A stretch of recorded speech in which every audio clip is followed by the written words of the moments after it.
Narito tayo ngayon sa Makati Coliseum kung saan sinasagawa ang canvassing dito ng City Board of Canvassers at so far yung sitwasyon dito kasi is 97% na yung natatransmit na data.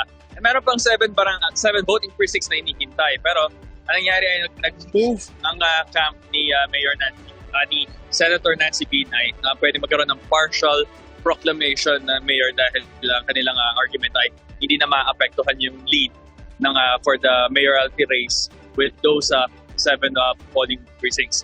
Ngayon, naging problema naman doon ay initially yung kanilang motion was through a handwritten paper. Pero ang request ng BOC has to be printed or typewritten. So yun yung naging hinintay and nandito na ngayon yung typewritten na motion. So ito ay pinaproseso na ng CBOC and anytime soon ay ipoproklama na partial proclamation for Makati Mayor, si Senator Nancy Binay. At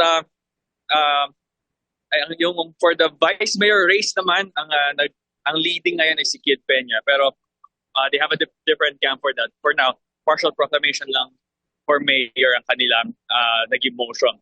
For the councilor race naman, ay hindi muna nila rin ito ipapaproclaim dahil yung 7 polling precincts na yun ay crucial pa para dito sa results na yung 7 polling precincts na wala pa ay crucial pa. So mga kasama natin ngayon yung madaling araw ang ating kasama natin yung outgoing Senator Nancy Binay and of course ang ating Mayor-elect. Ma'am, good morning po.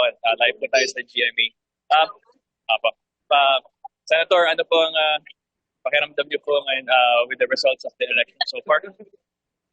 Relief. Kasi parang finally natapos na yung bilangan and niintay na lang natin yung proclamation. Okay. So, ano po ang magiging, your administration? What would be your priorities? Ano po ang yung magiging focus?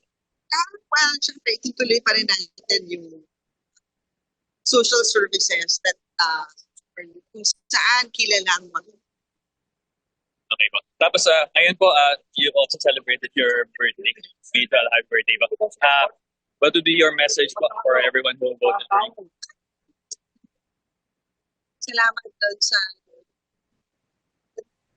big gift sa akin. Kasi every sinasabi ko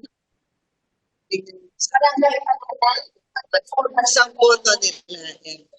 So enough, pinagbigyan naman nila. Maraming salamat. A bit question, ma'am. Yung for the transition, what would be the approach mo natin sa transition po with the previous administration and your system?